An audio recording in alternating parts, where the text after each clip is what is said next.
ఇంతేనేమో ఇంతేనేమో ఇంతవరకేనేమో ఇంట్లో నా కథ. అంతేనేమో అంతేనేమో అంతులేని వేదనేమో ఆడపిల్లను కదా. మళ్ళీ తిరిగి అడుగేసేది వచ్చిపోయే చుట్టూలానే. నేను పుట్టి పెరిగిన ఊరికి ఇంకా పైన పొరుగురిదాన్ని.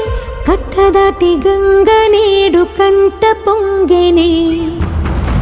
ఎంత ఎంత యాతనో ఎంత గుండె కోతనో ప్రాణమోలే పెంచుకున్న పిచ్చి నాన్నకు. దూలమిరిగి భుజముపై పడిన పిడుగు పాటిది. ఇంతకన్నా నరకమే లేదు జన్మకు.